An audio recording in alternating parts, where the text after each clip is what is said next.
Hello बच्चों। Finally नवंबर 20 के exam आज बच्चे स्टार्ट हो गए।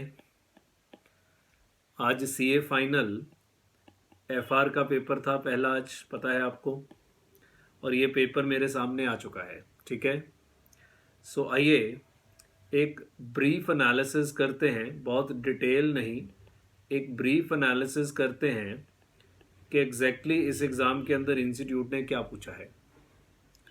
अगर ओवरऑल मुझसे पूछें कि सर पेपर कैसा आया है, पेपर इज़ वेरी गुड। और वेरी गुड का मतलब ये नहीं होता पेपर मुश्किल आया है, मुश्किल नहीं है। It's a mixture of some very good questions and some very easy questions. इसी तरह का पेपर आना चाहिए, बिल्कुल केक वॉक भी नहीं होना चाहिए और बिल्कुल बहुत ज़्यादा मुश्किल भी नहीं होना चाहिए। Student who is well prepared, उसने ये पेपर कर लिया होगा अच्छे से। ठीक है, देखने में लग रहा है कि क्वेश्चंस बहुत लेंथी हैं, 20 पेजेस का टोटल ये पेपर बनाया गया है। This is new course, old course का पेपर एनालिसिस करने का कोई इतना फ़ायदा नहीं है, तो ये न्यू कोर्स का पेपर है। हमेशा की तरह वही है, क्वेश्चन नंबर 1 कंपलसरी है। वैसे न्यू कोर्स के पेपर पीले रंग से पहले येलो कलर से आते थे, इस बार वाइट कलर से आए हैं। वही है जी, 4 क्वेश्चंस करने हैं फ्रॉम रिमेनिंग 5 क्वेश्चंस।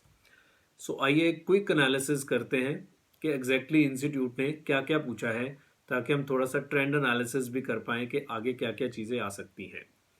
कुछ न्यू क्वेश्चंस भी आए हैं, सारे के सारे ओल्ड क्वेश्चंस नहीं हैं, कुछ न्यू क्वेश्चंस हैं, plus maximum questions are from the study material only, या कुछ आरटीपी से भी सम्स पूछे गए हैं। ठीक है, इट्स वेरी गुड मिक्सचर, बहुत अच्छा मिक्सचर बनाया गया न्यू क्वेश्चंस का। रिपीटेटिव क्वेश्चंस आई थिंक कोई नहीं है जो पहले पेपर में आया होगा, ऐसा कोई भी क्वेश्चन एक भी नहीं दिखा मुझे। सारे क्वेश्चंस पहली बार ही ऑलमोस्ट आए हैं। हाँ, कुछ स्टडी मटेरियल से आए हैं, कुछ इन्होंने न्यू क्वेश्चंस भी डाले हैं, प्लस एक आधा क्वेश्चन मुझे आरटीपी का भी इसमें दिखा। आइए चर्चा करते हैं। कंपल्सरी क्वेश्चन में पहला क्वेश्चन बच्चे 12 मार्क्स का पूछा गया। सर क्या रेटिंग देंगे आप इस क्वेश्चन को? Very very easy question. Sir किस चैप्टर से है? बच्चे अगर चैप्टर का नाम पूछोगे तो फिर चैप्टर तो ये है, एनालिसिस ऑफ फाइनेंशियल स्टेटमेंट्स। जो हमने कराया था ना, 7-8 क्वेश्चंस हैं स्टडी मटेरियल में, समझ लो उन्हीं में से ही एक है। पर मान लो किसी ने ये चैप्टर अलग से नहीं भी किया हुआ, वो भी ये सवाल कर लेता। Simple Ind AS 109 staff loan का सवाल है। स्टाफ लोन के टॉपिक के ऊपर क्वेश्चन पूछा गया है। सर 12 नंबर का सवाल, उसने ना काफ़ी सारी चीज़ें पूछी हैं। अब मैं क्वेश्चन नहीं पढ़ूंगा, मैं जस्ट एक क्विक रिव्यू करूंगा। ये सिमिलर क्वेश्चन आपको इंड AS 109 के टॉपिक में भी दिखेगा, पर उसने आगे बड़ा डिटेल्ड एनालिसिस करने को पूछा, जिसके कारण 12 नंबर दे दिए आपको इसके। अच्छी बात है, प्रॉपर लिख के आना था कि अकाउंटेंट ने ट्रीटमेंट सही किया है या गलत किया है। अब पता है आपको, स्टाफ लोन जो होता है वो अमोर्टाइज्ड कॉस्ट एसेट होता है, अकाउंटेंट ने उठा के 15 लाख का लोन को 15 लाख ही लिख दिया है। ये सब बातों को एक्सप्लेन करना था, मैं उन सब चक्करों में नहीं पढ़ूंगा, हम तो एक क्विक रिव्यू ले रहे हैं। वैसे ये इंड AS 109 का क्वेश्चन आया है पेपर में, पर अगर चैप्टर पूछेंगे chapter this is analysis of financial statements, जिसमें 7-8 मिक्स क्वेश्चंस रहते हैं। ठीक है, वेरी इजी क्वेश्चन, 12 मार्क का क्वेश्चन देख के मुंह में पानी आ जाएगा पेपर में, इस तरह का क्वेश्चन था। चलिए अगला, थोड़ी अजीब सी स्कैनिंग हो रखी है। 8 नंबर का सवाल। पहला 12 मार्क्स का, दूसरा 8 मार्क्स का, तो हो गए 20 मार्क्स। एंड पहली बार हमारे पेपर में Ind AS 33 earning per share के ऊपर सवाल पूछा गया है। Very easy question, rather question में कुछ दिक्कत भी है, क्योंकि डाइल्यूटेड EPS निकालना है और कन्वर्टेबल प्रेफरेंस शेयर्स दिए हैं। कन्वर्टेबल प्रेफरेंस शेयर्स को इक्विटी लाइबिलिटी में कन्वर्ट करना होता है, आपको पता है। कन्वर्टेबल डिबेंचर्स को इक्विटी लाइबिलिटी में कन्वर्ट करना होता है। क्वेश्चन में कुछ भी नहीं लिखा कि कन्वर्ट करना है कि नहीं करना है। ऑफ कोर्स हम नहीं कर पाएंगे, वो ठीक है, पर सवाल में लिख देना चाहिए था। ये लिखा है कि बेसिक एंड डाइल्यूटेड EPS निकालिए, पर ये नहीं लिखा कि आप इक्विटी और लाइबिलिटी वाले पोर्शन को इग्नोर करके निकालिए। ये उसने एक्चुअली AS 20 का ही कोई क्वेश्चन उठाया और डाल दिया, क्योंकि वहां ये सब नहीं होता था, और क्योंकि market rate of interest given नहीं थे, आप इक्विटी लाइबिलिटी में बांट भी नहीं सकते थे। दिस इज अगेन, जिसने आराम से AS 20 थोड़ा सा भी किया हुआ है तो वो भी इस क्वेश्चन को बड़े आराम से रिजॉल्व कर लेगा। मैं सॉल्व करने के चक्कर में नहीं पड़ूंगा, that doesn't make any sense, ठीक है ना। सो कोई बहुत बढ़िया चीज़ हो तो देखेंगे, वैसे कोई सॉल्व करने वाले बात अभी कर नहीं रहे, अभी तो हम ब्रीफ रिव्यू ले रहे हैं, अभी अभी तो पेपर आया है। सो बहुत इजी क्वेश्चन, पर लिख देना चाहिए था कि ignoring equity and liability classification, वो लिखा हुआ नहीं है, पर चलो हिंट है, क्योंकि कोई market rate of interest given नहीं है, सो आप प्रेजेंट वैल्यू कर नहीं सकते। सो पहला 20 marks, very very easy.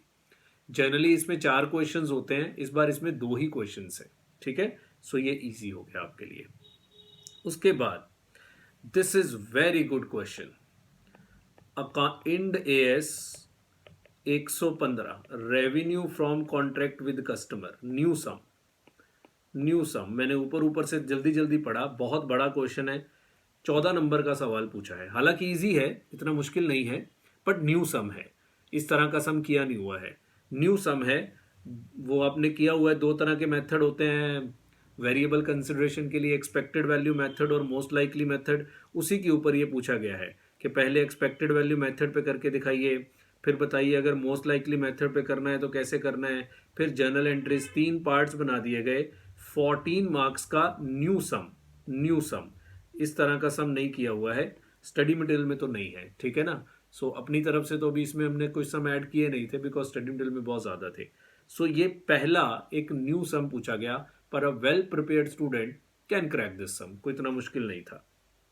So 2A is Ind AS 115। So जो पहला क्वेश्चन था वो भी स्टडी मटेरियल से ही आया है। इस तरह का क्वेश्चन आपको एनालिसिस ऑफ फाइनेंशियल स्टेटमेंट्स में मिल जाएगा। दूसरा question I think so new sum है, बिकॉज स्टडी मटेरियल में जहां भी क्वेश्चन आया वहां लिखा हुआ है कि आप इसको इग्नोर करके करिए। न्यू नहीं है, ये AS20 की कहीं से उठा लिया इसने, ठीक है। Next question number 1B Ind AS 34, very very easy question. उसके अंदर हम टैक्स कैलकुलेशन के ऊपर एक लास्ट में बहुत सारे क्वेश्चंस कराते हैं कि इंटरिम फाइनेंशियल रिपोर्टिंग में टैक्स कैलकुलेशन कैसे होगा। तो 6 मार्क्स का टैक्स कैलकुलेशन के ऊपर सम आया है। सो जिसने भी क्लास में अच्छे से इस टॉपिक को कवर किया है वो आराम से इसको कर लेगा। स्टडी मटेरियल में इस तरह का सम नहीं है, हमने क्लास में इस तरह का सम कराया हुआ है, एग्जाम्पल बना के कराया हुआ है। सो वेरी इजी सम, ठीक है।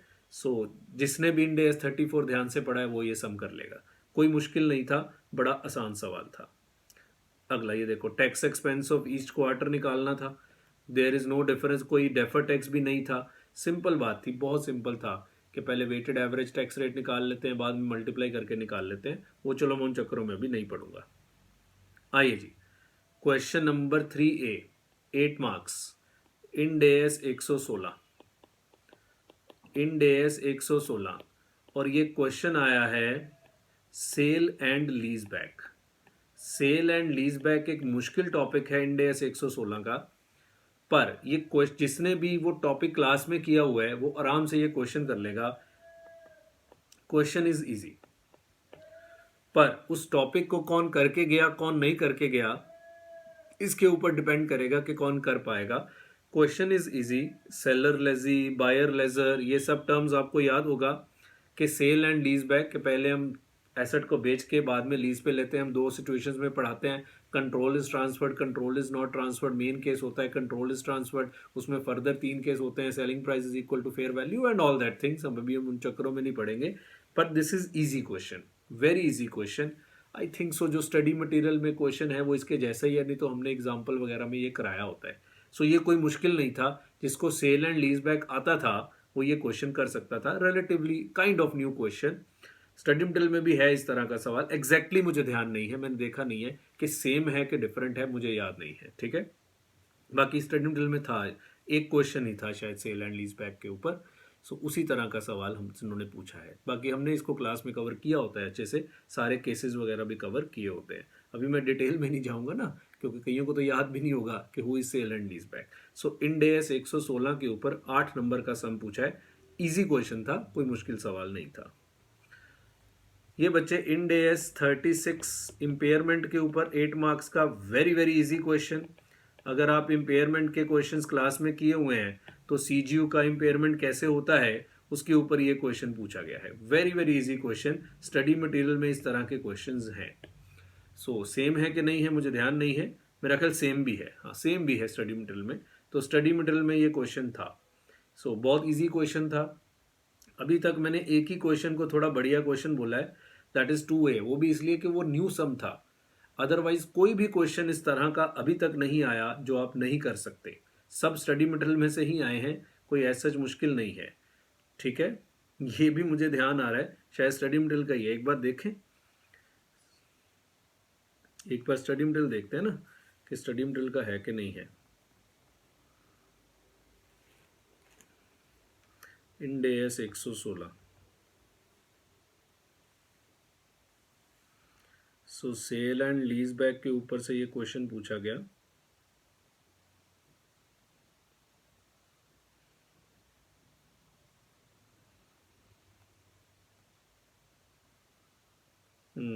कुछ उसके जैसा ही है, उसके जैसा ही है। Fair value on the date of sale is 27 lakh. यहाँ fair value on the date of sale is 25 lakh. Initial direct cost are to be ignored. हाँ बिल्कुल सेम है। अरे बाप रे, स्टडी मटेरियल का ही क्वेश्चन है। इंटरेस्ट रेट 12% है, बायर लेजी ऑपरेटिंग लीज मान रहा है, बिल्कुल सेम ही है। सेम है जी, ये भी स्टडी मटेरियल का ही है। Ind AS 116 same study material वाला क्वेश्चन ही आया है। और ये भी स्टडी मटेरियल, ये इंड AS 34 हमने अपनी तरफ से करा रखा था। उसके बाद ये भी स्टडी मटेरियल का ही क्वेश्चन है।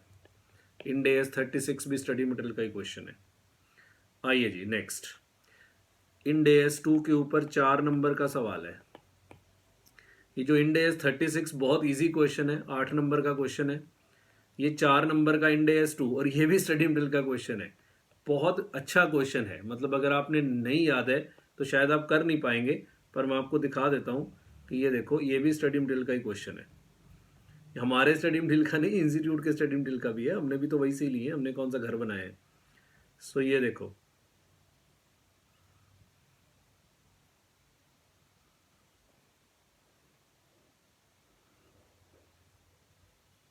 ये वाला क्वेश्चन आया है, क्वेश्चन नंबर 19। ये वाला क्वेश्चन आया पेपर में, ये देखो लिखा भी हुआ है यहाँ स्टडी मटेरियल। देखो solar panel WIP finish product, solar power panel, same वही चीज़ें हैं। WIP finish product, inverter panel, power panel का इन्होंने इन्वर्टर पैनल कर दिया है। सो ये भी कहाँ से आया है, स्टडी मटेरियल से ही आया है। सो ज़्यादातर क्वेश्चन देखो वही आए हैं जो क्लास में किए हुए थे। उसके बाद क्वेश्चन नंबर 4A, तो ये 12 नंबर पे इन्होंने छोड़ दिया, ये क्या किया। अच्छा नहीं, A पार्ट भी था ना उसका, ठीक है। 3A 3B 3C, ठीक है।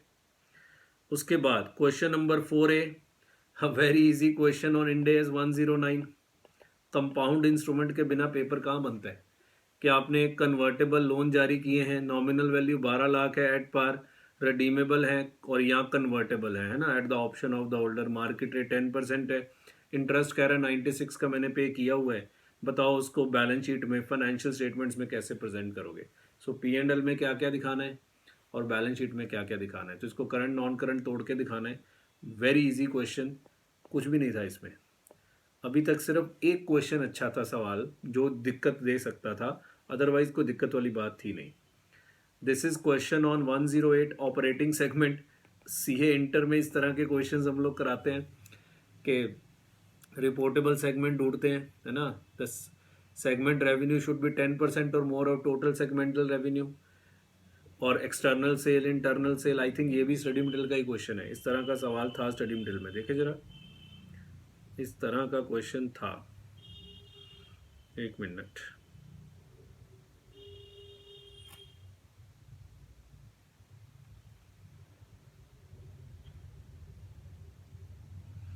सो ये अपनी बुक है, इसमें स्टडी मटेरियल के क्वेश्चंस ही होते हैं। ये देखो, external sale, internal sale, total segment C is new business unit, management expect this segment to make a significant contribution to external revenue in coming years.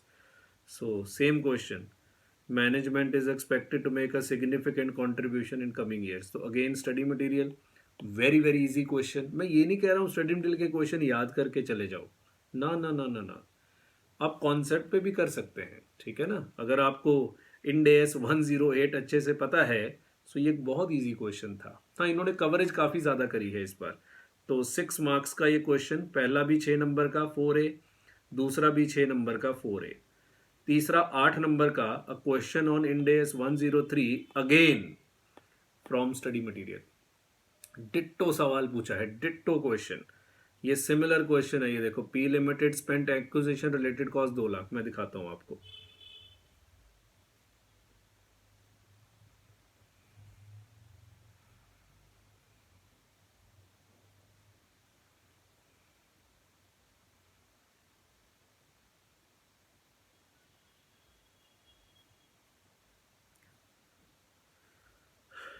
अभी आ जाएगा सामने, कहाँ जाएगा बच के। क्लास में किए हुए हैं ये सारे, ये देखो, एक्विजिशन रिलेटेड कॉस्ट 1 लाख, ये आया question number 17। Determine the accounting under acquisition method for business combination, ये देखो, determine the accounting under acquisition method of business combination. तो अगेन स्टडी मटेरियल, सारे क्वेश्चन किताब वाले हैं बच्चे, नए क्वेश्चंस एक आधा ही पूछा है इन्होंने। सारे क्वेश्चन एक इंड एस 115 पे इन्होंने नया सवाल पूछा है, बाकी कुछ भी नहीं आया है। बहुत इजी पेपर था, कुछ भी नहीं था। हाँ ऑफ कोर्स कर वही पाएगा जिसने ये सब चीजें पढ़ी होती हैं अच्छे से, ऐसे तो नहीं कोई कर पाएगा। पर मेरे बताने का पर्पज है कि न्यू कुछ नहीं है। 5A end S 19 again study material. ये देखो फिर से दिखाता हूँ, ये देखो सिक लीव वाला क्वेश्चन है, शायद ये पहले भी आया हुआ है, सिक लीव, प्रिविलेज लीव। ये देखो मैं आपको दिखाता हूँ, इंड एस 19 के ऊपर देखिए जरा, इंड एस 19 का है,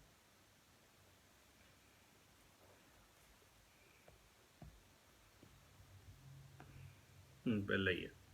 सो सिक लीव प्रिविलेज लीव के ऊपर क्वेश्चन है, शायद आई थिंक सो ये पहले भी आया था। बड़ा सा क्वेश्चन है, आंसर इसका बहुत इजी है।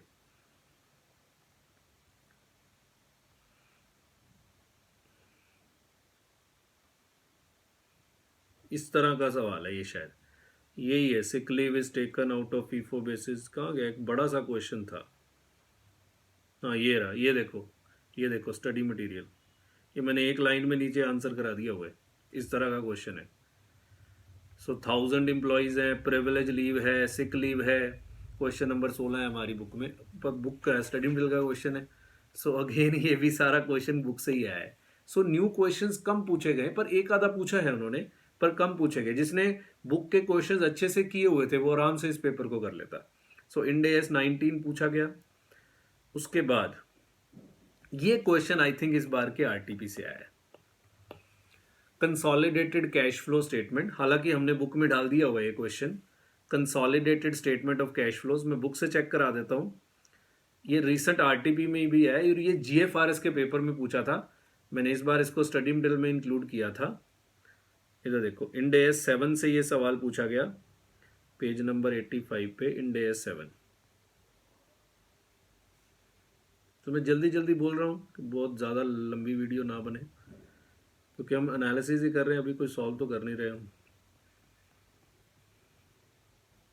ये सिर्फ आपको दिखाने के लिए है कि कुछ भी नहीं आता है पेपर में, डरने वाली कोई बात नहीं है। सो ये इंड एस 7 में हमने रिसेंटली इस क्वेश्चन को इंक्लूड किया था। ये आपके जीएफआरएस में भी आ चुका है और रिसेंट के आरटीपी में भी है, शायद इस वाले आरटीपी में ही था ये। नहीं, ये मैंने लिखवा के कराया, इस वाले बैच में मैंने लिखवा के कराया है। हाँ, ये इसी बार के आरटीपी में तो आया है, इतनी जल्दी ये बुक में कैसे कवर हो जाएगा। सो ये एक इकलौता क्वेश्चन है जो इस बार के आरटीपी में से पूछा गया है। सो ये इंड एस 7 के ऊपर इजी क्वेश्चन था। एवं consolidated statement of cash flow से कुछ डरना थोड़ा ना होता है। ये मैंने इस बार के बैच में लिखवा के, क्वेश्चन स्पेशली लिखवा के करा दिया था कि बुक में कवर नहीं हो पाया था। सो हमने लिखवा के करा दिया था इस बार वाले बैच में। सो ये इजी क्वेश्चन पर आरटीपी का सम था। जिसने आरटीपी अच्छे से किया है वो सब करते हैं ऑलमोस्ट, तो वो ये सम इजीली क्रैक कर पाएगा। कुछ ऐसा सच मुश्किल नहीं था। Consolidated statement of cash flows पूछा था एज पर इंड एस 7। उसके बाद ये क्वेश्चन मुझे लग रहा है कि शायद अलग तरीके का क्वेश्चन है। ये इंड एस 110 के ऊपर आया है, मैंने डिटेल में पढ़ा नहीं है, एक बार पढ़ते हैं। आओ जरा देखते हैं स्टडी मटेरियल में इस तरह का क्वेश्चन है कि नहीं। Entity H hold 20% equity interest in entity S an associate that in turn has 100% equity interest in entity T. तो एसोसिएट की आगे कोई सब्सिडरी है। Entity S recognized net assets related to entity T of 10,000 in its consolidated financial statement. Entity at sale 20% interest, नहीं, इस तरह का सवाल नहीं है, न्यू क्वेश्चन। मैंने पूरा पढ़ा नहीं है, पर मुझे यहां से पता लग गया इस तरह का कोई क्वेश्चन बुक में नहीं है। सो दिस इज न्यू सम। सो अभी तक 2 क्वेश्चन न्यू आए हैं। एक, मैं भी सॉल्यूशन पे नहीं जा रहा, तो क्विक रिव्यू ले रहे हैं, ठीक है ना। एक इंड एस 110 के ऊपर एक न्यू क्वेश्चन है, और एक इंड एस 115 के ऊपर न्यू क्वेश्चन है। तो ये न्यू टाइप ऑफ सम है, अलग तरह का। इसकी ज्योग्राफिया देख के पता लग रहा था कि ये अलग तरह का सम है। आगे, very very easy question, straight away from study material, end S 102, share based payment, 5 number का वेरी इजी क्वेश्चन। सार के ऊपर पूछा है, स्टॉक एप्रिसिएशन राइट्स या share appreciation rights. Very very easy question, straight away from study material, पढ़ना भी जरूरी नहीं है, बहुत इजी सवाल है। उसके बाद ये क्वेश्चन बच्चे इंड एस 12 में से आया है, इनकम टैक्सेस। ये क्वेश्चन हमने क्लास में कवर किया हुआ है, मैं आपको दिखाता हूँ। इधर देखिए, मैं इसलिए नहीं वीडियो बनाई कि मैंने कराए हुए हैं, अरे सब नहीं कराए हुए हैं, इसमें क्या है, ठीक है ना। ये सिर्फ इसलिए है कि डरने वाली कोई बात है ही नहीं, बस जो कराया है वो अच्छे से करके चले जाओ, दैट्स इट। इस वीडियो का एक ही पर्पस है कि आपको पेपर पता लगे कि कुछ भी नहीं आता है पेपर में, बस जो कराया है उसको अच्छे से करना पड़ेगा। हाँ, वो बहुत ज्यादा होता है, बस ये प्रॉब्लम है, बच्चे इतनी दूर तक पहुंच नहीं पाते। ये है क्वेश्चन नंबर, ये देखो मैंने इंपॉर्टेंट मार्क भी किया हुआ है। सो ये आरटीपी मई 19 से इन्होंने उठाया है। यहाँ 4 पार्ट्स हैं पेपर में, आई थिंक 2 पार्ट्स आए हैं, देखे जरा। S limited a wholly owned subsidiary of parent limited, यहाँ क्या है, Y limited a wholly owned subsidiary of X limited. Yes, इन्होंने 3 पार्ट्स उठा लिए, जबकि वहां पे इन्होंने 2 ही पार्ट्स दिए हैं पेपर में। यस, पहला और आखिरी बोरोड वाला। हाँ, एक पहला पार्ट उठाया है इन्होंने ये वाला, और एक लास्ट पार्ट उठाया है। तो ये आरटीपी मई 19 बुक में कवर किया था हमने इसको। सो पास्ट आरटीपी का सम प्लस ये भी जीएफआरएस में कवर था। मैंने पहले बड़ा इंपॉर्टेंट मार्क करके कराया था क्लास में। हमने 4 केस कराए, उन्होंने 2 केस उठा लिए उसमें से, ठीक है। सो इजी क्वेश्चन था, कोई ऐसा मुश्किल नहीं था। इंड एस 12 इनकम टैक्सेस, ये तो बच्चे गिफ्ट था। कॉर्पोरेट सोशल रिस्पॉन्सिबिलिटी थोड़ा सा कोरोना के तड़के के साथ आया है कि पेंडेमिक के दौरान हमने कुछ खर्चा किया, तो मैंने एक वीडियो शेयर किया था, उसके अंदर इसको चर्चा करी थी मैंने कि कोरोना के दौरान अगर कुछ खर्चे किए हैं वो सीएसआर में इस साल कवर होंगे कि अगले साल कवर होंगे, ठीक है ना। सो वो सब चीज़ें हैं इसके अंदर, शायद मैंने पढ़ा नहीं है क्वेश्चन, पर वेरी वेरी इजी क्वेश्चन। पहले तो पूछा है कि बताओ मुझे सीएसआर कमेटी बनानी कि नहीं बनानी, तो ये तो स्टडी मटेरियल में ही था। फिर उसने एक पेंडेमिक का तड़का, छोटा सा एक तड़का इसने लगा दिया है, ठीक है ना। आगे, इस ये मैंने ऑलरेडी उसमें कवर कर दिया था उस वीडियो में कि कोविड-19 का क्या इम्पैक्ट है। तो सीएसआर वाला एक पॉइंट डिस्कस हुआ था, आई थिंक इस बार के आरटीपी में भी वही था, तो वही इन्होंने पूछ लिया पेपर में। तो very easy question, study material का क्वेश्चन, आधा तड़का अपना लगाया, आधा स्टडी मटेरियल से उठाया। पिछला इंड एस 12 ये सीएसआर से पूछा। ये एक इंड एस 111 के ऊपर क्वेश्चन है, जॉइंट अरेंजमेंट्स के ऊपर। आपसे पूछा गया है कि अकाउंटिंग ट्रीटमेंट बताइए। इजी नहीं कह सकते, ठीक ठाक सम था, न्यू सम है शायद ये। इस तरह का सम ध्यान नहीं है क्योंकि ये थ्योरी टाइप क्वेश्चन है, लिखना था आपको इसके बारे में, प्रैक्टिकल नहीं था ये। सो आपको फैक्ट्स के साथ इसका आंसर देना था। शायद ये न्यू सम ही है, तो 4 नंबर का सम है तो इतनी तवज्जो नहीं देते इसको। और वैसे भी इसकी चॉइस थी और के साथ। और ये इंड एस 110 से पूछा गया है। पहले 15-20 क्वेश्चन है ना 110 में कंट्रोल की परिभाषा के ऊपर, तो वहां से पूछा गया है कि आप प्रिंसिपल है कि एजेंट है।